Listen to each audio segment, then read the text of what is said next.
We're standing in front of the Aitchison family plot, and I'm going to be talking about the fire chief of Hamilton, the very first fire chief.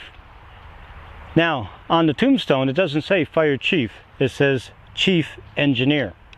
And that's what he was called back when he became what we know as the first fire chief of Hamilton.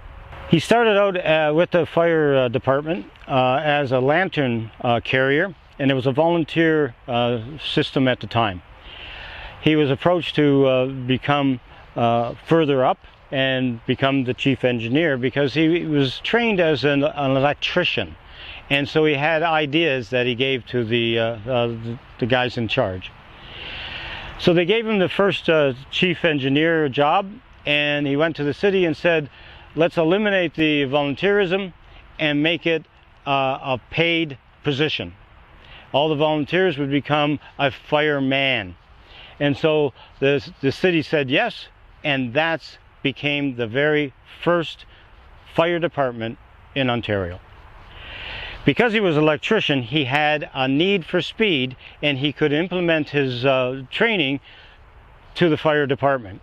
And he put in all sorts of innovations into our Hamilton Fire Department.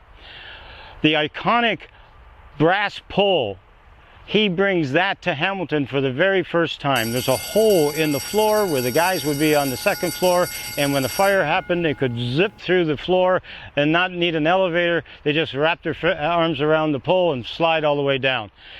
That was an innovation that he brought, and that was the very first fire pole in Hamilton, and it still exists. I insisted that they keep it, and they did.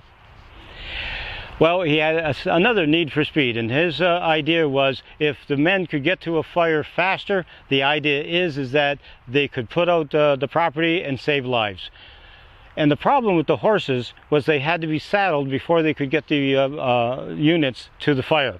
So he involved a hitching device in the ceilings of the stations, and by hitting a button, that hitching device would go down onto the horses, and all the firemen had to do was wrap it around the belly of the horse and put the bit in, and off they would go. But there was another problem, and that problem was they still had to open the door, and that took time. So what he did with his electrician, he put in a button again that they could push the button and the doors automatically opened up. He invented the garage door opener right here in Hamilton because he had a need for speed to get to the fire first. He had his own rig, and that he would be like a general. He would go to the fire like it was a battle, find out where everything was, and when the men showed up with the equipment, he would go do this, do this, do this, and the fire would be put out faster. That was his demise. He was on his way to a grass fire in the south part of Hamilton.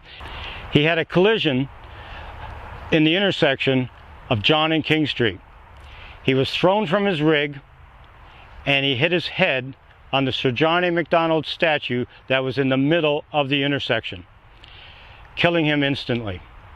Because of that death in 1905, Sir John A. Macdonald's statue was moved into Gore Park and turned around, and the cannons now point down King Street in case the Americans ever invade us again after the War of 1812.